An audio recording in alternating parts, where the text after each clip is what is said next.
평생을 잊지 않고 저의 삶의 중심에 두고 항상 그 말을 기억하고 있어요.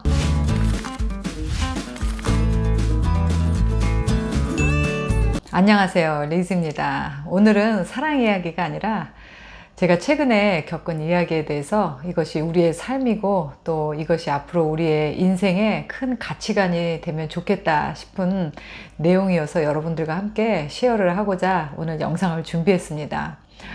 예전에 한번 말씀드린 적이 있는데 저에게는 알리라는 그 이란 사람인 친구가 있어요. 많은 분들이 아시겠지만 저는 정말 보따리 장사로 시작을 해서 막 물건을 들고 메고 지고 막 다운타운도 다니고 여기저기 가게를 다니다가 그 알리라는 친구를 만나게 됐어요.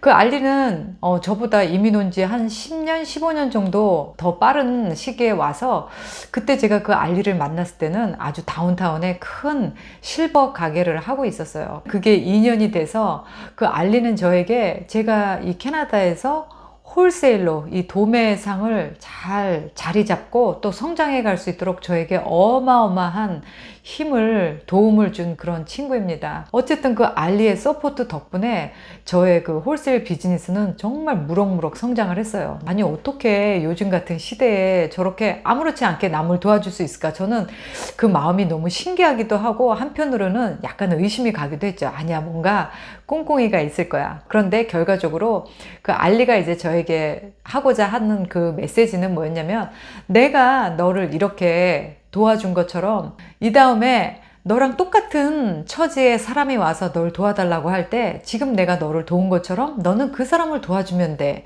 이렇게 얘기했던 것을 저는 정말 평생 잊을 수가 없어요. 그런데 그 큰 실버 가게가 이제 무슨 문제가 생겨갖고 물건만 들고 나오게 됐어요. 그때 알리도 그 당시에 굉장히 장사가 잘 됐던 그 가게를 정말 물건만 들고 나와야 되는 그런 처지가 된 거예요. 그래서 어느 날 저에게 연락이 왔어요. 엘리자베스, 내가 지금 재고가 너무 많은데 너 와서 내 재고 좀 어떻게 좀 필요하면 사갈래? 라고 저한테 물어보더라고요. 그 사람은 실버를 팔고 있었고 저는 실버 제품이 아니라 그냥 커스텀 줄러리, 그냥 이미테이션 줄러리를 팔고 있었기 때문에 사실 저한테는 그 물건이 필요하지 않았었어요.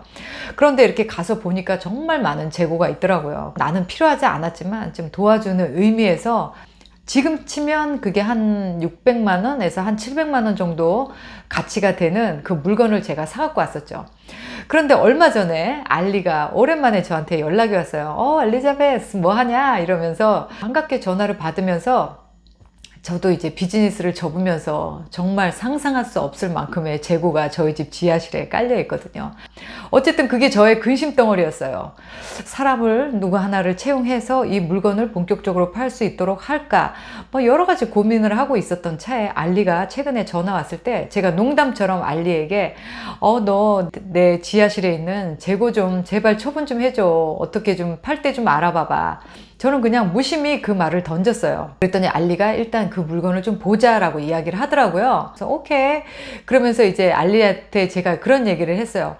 옛날에 너 그 실버 가게가 안 좋은 일로 네가 거기서 나오게 돼가지고 너 재고 막 팔고 싶어 할 때 내가 너희 집에 가가지고 실버 사온 거 기억나? 그 실버 하나도 팔지 못하고 나 아직도 지하에 있다? 이 얘기를 했더니 알리가 너무너무 놀라는 거예요. 자기 기억이 안 난대요. 그러면서 이제 알리가 저희 집에 와서 그 재고를 이제 보고 갔어요. 보고 가서 그 다음날 연락이 왔습니다. 엘리자베스, 자기가 너무나 집에 와서 이렇게 생각을 해보니까 옛날에 내가 그렇게 어려울 때 그 필요하지도 않은 실버를 사가지고 갔다는 그 말이 자긴 정말 기억도 못하고 있었는데 그 말이 아무리 생각을 해도 밤새도록 자기의 하트를 터치했다는 거예요. 감동을 받았다는 거예요. 자기는 사실 나이도 있고 이제는 좀 은퇴해야 될 시기도 돼서 더 이상 힘든 일은 하지 않으려고 했는데 그때 당시에 자기가 가장 어려웠을 때인데 자기 가족보다도 자기 친구들보다도 네가 와서 그렇게 나의 물건을 그렇게 맹목적으로 사주었던 그 고마운 마음이 자기가 너무너무 감사하게 느껴졌다, 감동했다, 이렇게 이야기를 하면서 알리가 저에게 저의 재고를 다 사가겠다고 이야기를 하는 거예요. 와, 근데 저는 진짜 그 이야기를 듣고 와, 어떻게 이럴 수 있을까. 그때 당시에 그 친구가 어려울 때 난 실버 필요하지 않아. 이렇게 얘기를 했더라면 지금의 오늘의 이런 결과가 있었을까요?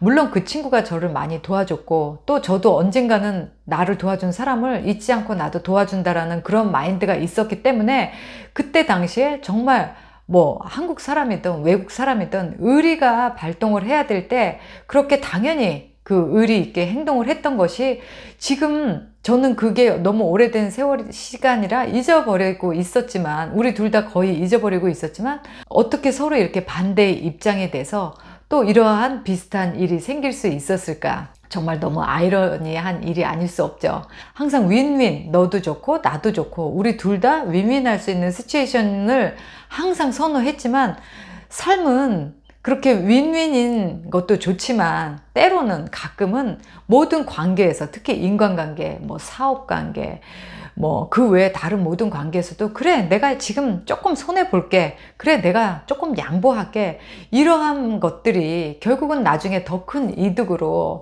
나에게 돌아온다는 것이 이번 일을 통해서도 증명이 됐습니다. 사람을 만나서 손해보려고 하지 않은 마음으로 너무 계산하는 거 우리 정도 나이 되면 다 보이잖아요. 그런데 사업도 인간관계도 내가 조금 손해본다라는 마음으로 살면 이렇게 언젠가는 그 시간이 지나서 나에게 더 큰 이익으로 생각지 않은 더 큰 기쁨으로 이렇게 돌아올 수 있다는 그런 소중한 교훈을 얻게 됐네요. 그 알리라는 친구가 이 말을 하더라고요. 카르마, 뭐 한국 사람들은 까르마라고도 하죠.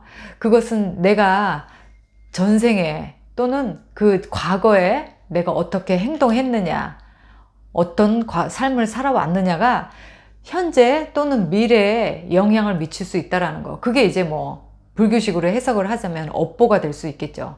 반드시 과거에 지난 일의 일은 나에게 돌아오고 그것은 내가 잘한 일이면 덕으로 나에게 더 좋은 일로 플러스가 되고 과거에 내가 손해보지 않으려고 더 악착같이 내가 더 가져서 남에게 손해를 끼치거나 남의 마음을 아프게 했더라면 그것은 언젠가는 또 나에게 돌아와서 아픔이 되고 큰 손해가 될 수 있다는 것. 그 카르마는 그 업보는 결국 돌고 도는 것이지 결코 그 순간으로 끝나지 않는다라는 그런 생각도 많이 들었습니다.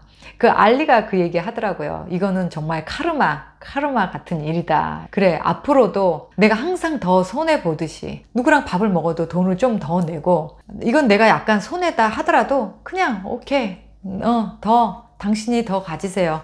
이런 마음으로 하면 일단 내가 너무 마음이 편하고 지금 당장은 손해본 것 같아도 언젠가는 나에게 더 큰 이익으로 돌아올 수 있다라는 그런 마음. 식당을 하시는 분이든 또 어떤 장사를 하는 분이든 내가 그냥 좀 더 퍼주면 사실 그게 더 많은 손님으로 오잖아요. 그런데 너무너무 하나하나 작은 것을 계산하느라 너무 눈앞에 보이는 것에 이익을 취하느라 큰 거를 잃는 그런 소탐대시를 하는 그런 마음 때문에 오히려 그런 사람들은 계속 가난하고 계속 불행이 오고 계속 일이 안 풀리는 이런 악순환으로 가게 됩니다. 그래서 앞으로 어떤 상황에서든 또 어떠한 사람과든 이번 일을 더 교훈 삼아서 저는 조금 더 손해보는 삶을 선택하는 것이 훨씬 더 마음이 편하고 또 더 좋은 결과를 가져올 수 있다는 것을 실천하고 살려고 합니다. 얼마 전에 제 트레이너가 회원님 제가 아는 동생이 있는데요, 그 동생이랑 이야기를 하다 보니까 그 룸렌트 주인이셨던 분이 2달을 살게 해준 적이 있었다. 그런데 그 주인이 지금 유튜브를 한다는데 리즈 시절인가 이렇게 얘기를 했다는 거예요. 그래갖고 우리 트레이너가 저보고 막 와서 다른 사람을 통해서 이렇게 얘기를 듣게 될 줄 몰랐다. 그리고 옛날에 이런 일도 하셨었냐. 그리고 어떻게 그렇게 2달 동안 돈을 안 받고 그 학생을 그렇게 살게 해줬냐. 막 이렇게 얘기를 하면서 저를 막 너무나 존경스럽게 쳐다보더라고요.